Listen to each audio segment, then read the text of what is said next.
Bonjour et bienvenue dans ce nouveau numéro Parole d'experts. Aujourd'hui, nous avons choisi de nous intéresser au financement des entreprises et plus spécifiquement en courtage, en crédit. Ce n'est une surprise pour personne, la vie d'une entreprise est jalonnée d'investissements, que ce soit pour amorcer de nouveaux projets ou pérenniser son activité d'origine. C'est là que de nouveaux professionnels, intermédiaires du crédit, font leur entrée. Pour concurrencer les banques, les agents spécialisés aux services multiples se saisissent du marché pour le plus grand bonheur des entrepreneurs qui, de par la diversité de l'offre, y trouvent leur compte. Pour nous parler du crédit aux entreprises, avec nous sur le plateau un expert, Vincent Sada, bonjour. Bonjour. Vous êtes le fondateur d'Access Crédit Pro. Alors, première question, comment se porte le marché du crédit aux entreprises ? Alors, en 2017, le marché au crédit pour les entreprises se porte très bien. Il faut savoir qu'il est en progression encore cette année, mais de manière très forte, plus de 5% de hausse.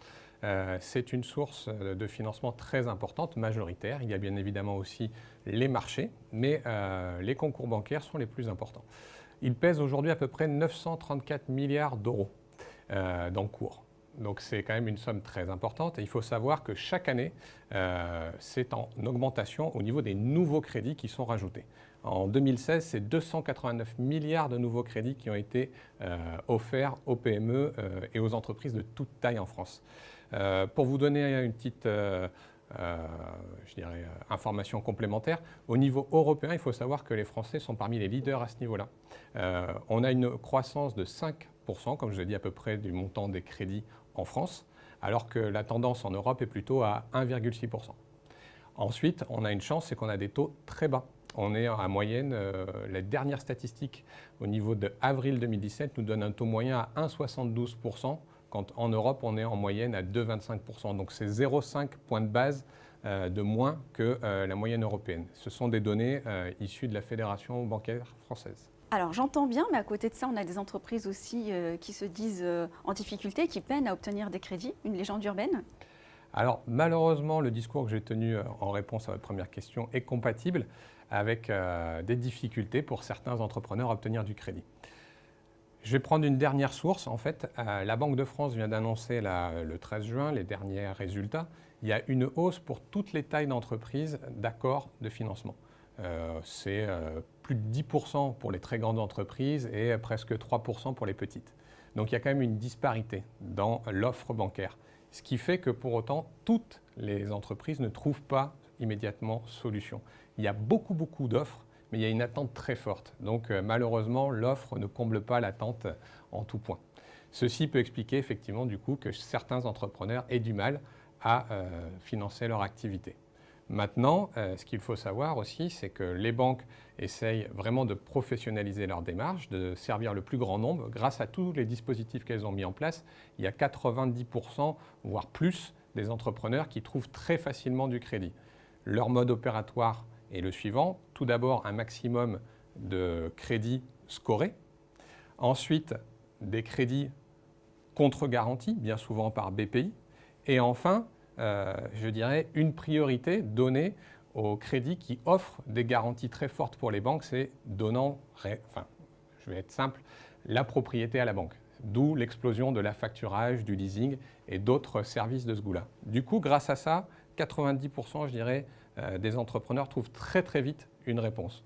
Pour le reste, effectivement, le chemin est plus long, mais ça marche. Alors, vous l'avez souligné, 90% des entreprises arrivent à trouver finalement des solutions de financement, mais grâce à des solutions alternatives telles que la vôtre. Est-ce que vous considérez aujourd'hui en tant que professionnel que les banques ont manqué un tournant ? Dans un monde interbancaire où on doit se faire confiance, où on doit échanger un maximum sur la connaissance de ces crédits, elles ont dû augmenter le niveau, on va dire, d'informations relatives à chaque prêt, ce qui est très chronophage et très énergivore. Du coup, elles ont concentré leur production sur des choses assez simples, leur permettant de répondre plus rapidement aux entreprises. Tout ce qui reste compliqué, énergivore, chronophage pour elles, mais je dirais qu'elles ont eu raison de l'externaliser. On le voit sur le terrain, elles multiplient des nouveaux canaux de distribution dont, je dirais, le courtage financier fait partie. Alors à vous entendre, les banques répondent favorablement à toutes les attentes des entrepreneurs. Pourtant, les entrepreneurs continuent à se tourner vers d'autres solutions alternatives type le crowdfunding, qui d'ailleurs se professionnalise de plus en plus. Comment Access Crédit Pro se positionne vis-à-vis du crowdfunding ? Alors, effectivement, le crowdfunding est un élément, je dirais, en progression en termes de financement. Il faut savoir qu'il représente à peu près chaque année 300 projets financés sur l'ensemble des 15 plus importantes plateformes de financement participatif en France, ce qui représente un total à peu près de 80 millions d'euros. Quand on le compare aux 289 milliards d'euros de financement obtenus par le crédit, je dirais qu'il y a encore deux poids, deux mesures. Toutefois, c'est intéressant de voir cette progression des solutions alternatives et ça sera très utile, je pense, à l'avenir. En tout cas, nous l'avons tout à fait intégré dans le concept Access Crédit Pro. Nous proposons plus d'une centaine de solutions de financement différentes au travers de notre plateforme.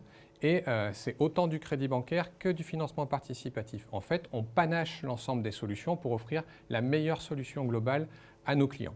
Ce fut le cas pour la création d'une coopérative laitière dans les Deux-Sèvres récemment, ce mois-ci, où nous avons fait appel au financement participatif à hauteur de près de 200 000 euros via une plateforme toute neuve, Bubilton, et un financement bancaire complémentaire qui a apporté, quant à lui, plus de 2 millions d'euros. L'un n'aurait pas été sans l'autre.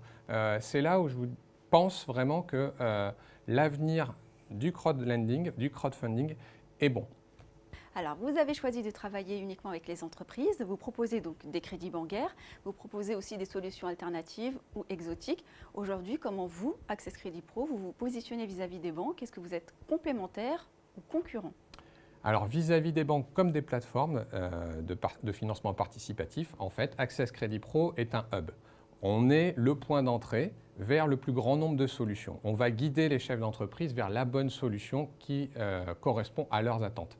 En fait, les banquiers, comme les prêteurs en tout genre, nous voient vraiment comme un élément qualifiant de clients ayant besoin de financement d'entreprise. Ainsi, je dirais qu'ils nous apprécient fortement parce que grâce à notre intervention, leur production ne cesse d'augmenter. Nous sommes d'excellents fournisseurs en fait pour les uns comme pour les autres. Justement, de par aujourd'hui votre position centrale, est-ce que vous avez une vision plus précise du financement des entreprises de manière globale? Effectivement, aujourd'hui, nous avons la chance d'avoir un benchmark très important, plusieurs milliers de projets financés au travers de notre plateforme de financement, ce qui nous donne une vision plus précise que simplement les indicateurs macroéconomiques que l'on peut avoir, émanant de la Banque de France, je vous disais tout à l'heure, 1,72% le taux moyen des crédits bancaires, les montants moyens des prêts sur les plateformes de financement participatif, c'est à peu près 135 000 euros sur une quarantaine de mois, toujours par rapport à ce que dit crowdlending.fr. Maintenant, nous, ce que l'on veut, c'est offrir beaucoup plus, je dirais, de personnalisation pour répondre aux attentes précises des chefs d'entreprise qui se demandent sur le terrain, que ce soit en Alsace, en Bretagne ou en Aquitaine, à combien on peut me prêter et qui peut me prêter efficacement pour développer mon activité. Du coup, nous avons lancé depuis le mois de mars un baromètre qui permet justement d'avoir une vision précise par zone géographique et par métier des conditions de financement dont peuvent bénéficier les chefs d'entreprise au travers de notre réseau. Alors aujourd'hui, quel avenir pour le courtage au financement des entreprises? Alors, pour notre part, je pense que le courtage dédié au crédit aux entreprises a un avenir florissant, tout simplement parce qu'il est vrai qu'aujourd'hui, les carrières professionnelles, je dirais, ne se font plus comme auparavant et l'on a beaucoup tendance à vouloir changer de métier. Pour pouvoir en changer, il faut être armé, il faut être préparé et bien souvent, cela passe par soit créer sa propre entreprise, soit en reprendre certaines existantes. Pour cela, je dirais, le financement est la clé de voûte à chaque étape. Et donc, je pense qu'effectivement, le courtage en crédit bien spécialisé dans ce domaine-là a un bel avenir. Merci beaucoup Vincent Sadaf pour votre expertise. Mais je vous en prie. Merci à vous de nous avoir suivis. On se retrouve bientôt dans un prochain numéro de Parole d'Experts.